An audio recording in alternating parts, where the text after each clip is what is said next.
ओम नमः शिवाय, जय महाकाल, हर हर महादेव, जय हो माता रानी की। तो दोस्तों, जैसा कि आप जानते हैं, नवरात्रि के बहुत ही पावन से दिन चल रहे हैं और नवरात्रि के इन 9 दिनों में माता रानी अपने भक्तों के घरों में आती हैं और अपने भक्तों की मनोकामना को पूरा करती हैं। ऐसे में यदि नवरात्रि के चौथे दिन आप पान के पत्ते का एक सरल सा उपाय कर लेते हैं तो आपके घर में अखंड लक्ष्मी का वास होता है। देखिए, अखंड लक्ष्मी की जब आपको प्राप्ति हो जाती है तो जीवन में आपके कभी किसी चीज़ की कमी नहीं रहती है। आप जिस कार्य में भी हाथ डालते हैं उसमें आपको सफलता मिलती है।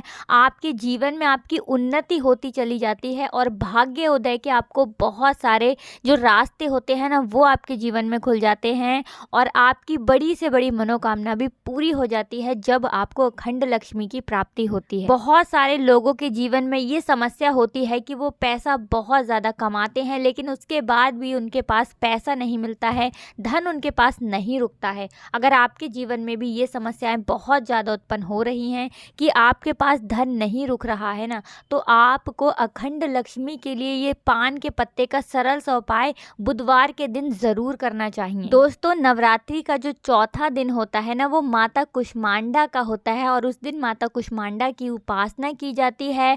और अगर आप माता कुष्मांडा को प्रसन्न कर लेते हैं ना कुछ सरल से उपाय करके, तो माता कुष्मांडा आपकी बड़ी से बड़ी मनोकामना को पूरा तो कर ही देती हैं और आपके जीवन में ना इतना आशीर्वाद आपको देकर जाती हैं कि संपूर्ण जीवन में आपको किसी चीज़ की कमी नहीं होती है। तो चलिए, सबसे पहला उपाय आपको बता देते हैं। बहुत ही सरल सा उपाय है दोस्तों, जो सबसे पहला उपाय हम आपको बता रहे हैं। ये जो उपाय हम आपको पहला बताने जा रहे हैं, ये खास करके आपके जीवन में जो धन से जुड़ी समस्याएं होंगी ना, उनको दूर कर देगा। अगर आप भी चाहते हैं कि आपके जीवन में आपको अतः धन की प्राप्ति हो, अतः धन मतलब इतना धन जितने धन की आपने कल्पना भी नहीं की हो ना, उसे ही बोलते हैं अतः धन, आप जानते ही होंगे। तो अगर आप भी चाहते हैं कि आपको अतः धन की प्राप्ति हो, आपको इतना धन प्राप्त हो कि आपकी आने वाली पीढ़ियां भी कभी भी धन की कमी से परेशान ना हो ना, तो आपको केवल, ठीक है ना, कुष्मांडा का जो दिन होता है, कुष्मांडा माता का जो दिन होता है ना, उस दिन आपको इस मंत्र का जप करना है। सिर्फ कौन सा मंत्र है? ओम श्रीम ह्रीम श्रीम कमले कमलाय प्रसीद प्रसीद श्रीम ह्रीम श्रीम महालक्ष्मी नमः। देखिए, मंत्र हम आपको एक बार फिर से बता दे रहे हैं। ओम श्रीम ह्रीम श्रीम कमले कमलाय प्रसीद प्रसीद श्रीम ह्रीम श्री महालक्ष्मी नमः।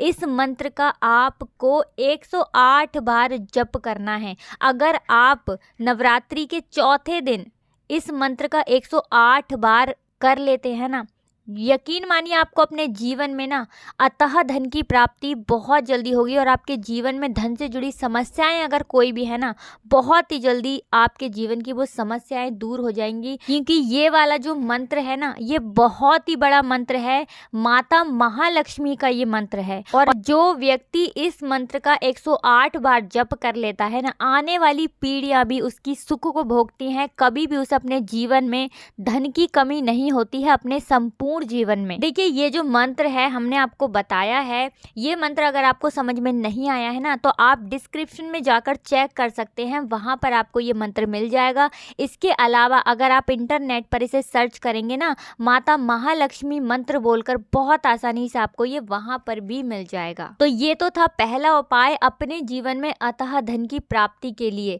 अब बात कर लेते हैं दूसरे उपाय की। देखिए, ये जो दूसरा वाला हम आपको उपाय बता रहे हैं, ये उपाय है मनचाहे धन प्राप्ति के लिए और मनोकामना पूर्ति के लिए। यानी जितने भी धन की आप कामना करते हैं ना, आपको जीवन में चाहे जितना धन चाहिए उतने धन की आपको प्राप्ति होगी और आपकी बड़ी से बड़ी मनोकामना भी पूरी हो जाएगी अगर आप ये दूसरा वाला उपाय कर लेते हैं नवरात्रि के चौथे दिन। चौथा जो दिन होता है ना नवरात्रि का, वो माता कुष्मांडा का होता है, ठीक है ना। तो उपाय करने के लिए आपको लेना क्या है, ठीक है ना, आपको लेना है पान का एक पत्ता, ठीक है ना। जो पूजा में इस्तेमाल करते हैं पान का पत्ता वही वाला लेना है, कहीं से कटा फटा पत्ता नहीं होना चाहिए। इसी के साथ आप लेंगे एक गुलाब। अब आपने जो गुलाब लिया है उसकी आपको 7 पंखुड़ियाँ लेनी है। उसी गुलाब के अंदर से निकल आएंगी 7 पंखुड़ियाँ। गिन करके आपको वो 7 पंखुड़ियाँ उसी पान के पत्ते के ऊपर रखनी है। अब आपने पान के पत्ते पर जो गुलाब के फूल की 7 पंखुड़ियाँ रखी है ना, अब आपको वो पान का पूरा पत्ता माता कुष्मांडा को अर्पित करना है। यानी आपके घर में 9 दुर्गों की जो माता होती हैं, नव दुर्गे, उनकी तस्वीर तो होगी, कोई प्रतिमा होगी ना, उसके आगे आपको वो पान का पत्ता चढ़ा देना है, माता को समर्पित कर देना है। जब आप ये माता रानी को, ठीक है ना, माता को जब ये आप पान का पत्ता समर्पित करेंगे ना, चढ़ाएंगे, तब आपको महालक्ष्मी मंत्र जो हमने आपको अभी पहले बताया था ना, उस मंत्र का उच्चारण भी करना है। ठीक है ना। 11 बार भी कर सकते हैं, 21 बार भी कर सकते हैं, और अगर आपके पास ज़्यादा समय है तो आप ज़्यादा बार भी कर सकते हैं। वो आपके ऊपर है कि आप कितनी बार उस मंत्र का उच्चारण कर सकते हैं। ठीक है ना। ये तो हो गया दोस्तों दूसरा उपाय। तो अगर आपकी भी कोई विशेष मनोकामना है तो ये पान के पत्ते वाला उपाय आप ज़रूर कर लें, क्योंकि आप इस उपाय को अपने घर पर बहुत आसानी से कर सकते हैं।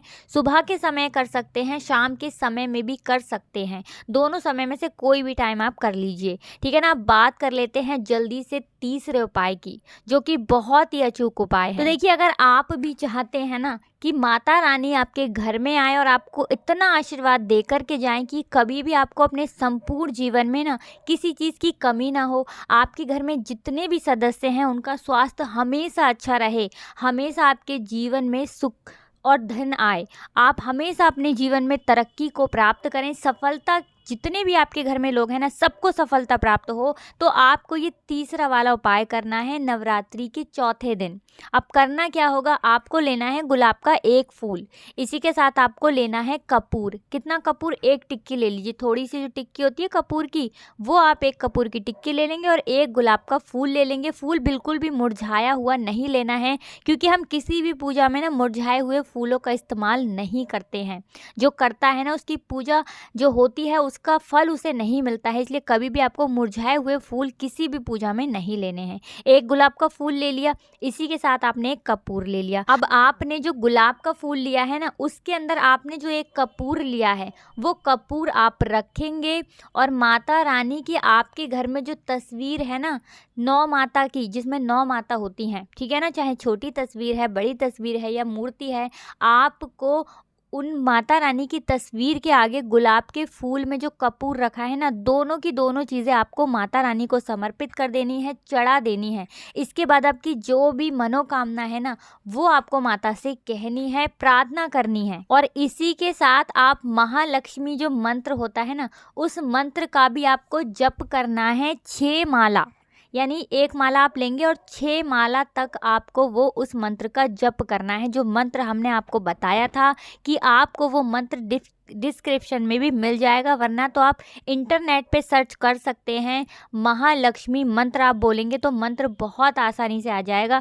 ठीक है ना। 6 माला आपको जप करना है। ये वाला उपाय आपको सुबह के समय करना है। ठीक है ना। शाम के समय में आप क्या करेंगे, सुबह के समय आप पूजा कर लेंगे। अब शाम के समय में आपने जो फूल चढ़ाया था ना, जिसके अंदर आपने एक कपूर रखा था, उस कपूर को आप निकालेंगे और कपूर आप जला देंगे अपने मंदिर में ही, एक दिया वगैरह के अंदर आप रख करके जला देंगे। ठीक है ना। और जो फूल है ना, उसे आप माता रानी को ही चढ़ा देंगे, समर्पित कर देंगे। तो नवरात्रि के दिन आप ये उपाय करके देख लीजिए, आपकी बड़ी से बड़ी मनोकामना पूरी हो जाएगी। कभी भी आपको अपने संपूर्ण जीवन में ना कोई कष्ट, कोई दुख कभी परेशान नहीं करेगा। आपके घर के जितने भी सदस्य हैं ना, हमेशा प्रसन्न रहेंगे, सुख समृद्धि का वास आपके घर में होगा, अगर आप नवरात्रि के चौथे दिन ना ये वाला उपाय कर लेते हैं। तो चलिए दोस्तों, अब जल्दी से बात कर लेते हैं अपने अंतिम और लास्ट उपाय की, जो बहुत ही ज्यादा अचूक है और आपकी बड़ी से बड़ी मनोकामना को भी पूरा कर देता है। ये लास्ट वाला उपाय, इस उपाय को जब आप करते हैं तो आपके घर में सुख समृद्धि का वास होता है, धन की देवी माता लक्ष्मी का आगमन आपके घर में होता है। देखिए, आप सभी जानते हैं कि धन की देवी माता लक्ष्मी मुख्य द्वार से ही आपके घर में प्रवेश करती हैं। तो आपको करना क्या है, आपको लेना है थोड़ा सा कपूर। ठीक है ना। थोड़ा सा कपूर आप लेंगे और शाम के समय में 6 से 7 बजे के बीच आप वो कपूर का एक टुकड़ा ना अपने घर के मुख्य द्वार पर रख करके जलाएंगे। कोई दिया ले लीजिए और उसके अंदर आप वो कपूर रख कर अपने घर के मुख्य द्वार पर जला दीजिए शाम के समय में। जब तक नवरात्रि है ना, प्रतिदिन ऐसा करिए। विश्वास मानिए, अगर आप ये उपाय नवरात्रि के दिन कर लेते हैं, जितने भी दिन नवरात्रि के बचे हैं आप कर लीजिए। वैसे तो आपको हमेशा ये उपाय करना चाहिए। अगर आप चाहते हैं ना कि कभी भी आपको जीवन में धन की कमी ना आए और हमेशा धन की देवी माता लक्ष्मी आप ही के घर में रहें, तो आपको ये उपाय प्रतिदिन करना चाहिए। लेकिन प्रतिदिन आप नहीं कर सकते हैं, कोई बात नहीं। नवरात्रि के जो इतने पावन दिन चल रहे हैं ना, इन दिनों में यदि आप कर लेते हैं ना, तो ये उपाय सोने पे सुहागा हो जाता है। तो आपको अपने घर के मुख्य द्वार पर एक कपूर का टुकड़ा प्रतिदिन शाम के समय जलाना है।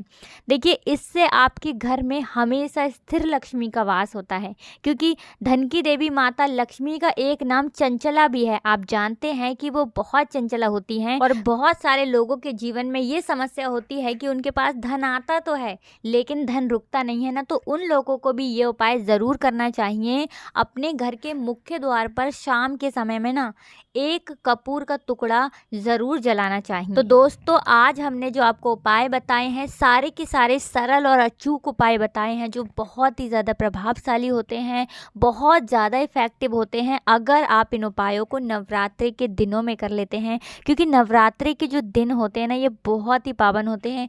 इन 9 दिनों के अंदर 9 देवियाँ जो होती हैं वो आपके घर में आती हैं और आपको आशीर्वाद दे कर के जाती हैं। तो इन 9 दिनों में हम माता रानी से यही प्रार्थना करेंगे कि आपकी जो भी मनोकामना है ना, वो ज़रूर पूरी हो जाए। कभी भी आपके जीवन में आपको किसी चीज़ की कमी नहीं रहे, आपके घर में धन की वर्षा हो और सुख समृद्धि का आपके घर में वास हो। दोस्तों, अगर आपने अभी तक हमारी वीडियो को लाइक नहीं किया है ना, तो वीडियो को लाइक करके चैनल को ज़रूर सब्सक्राइब कर लेना, अगर आप चैनल पर पहली बार आए हैं तो। इसी के साथ दोस्तों, अगर आपने अभी तक जयकारा नहीं लगाया है ना, तो कमेंट सेक्शन में जय माता दी ज़रूर लिख देना। आप सभी को राधे राधे, जय श्री कृष्ण, जय हो माता रानी की।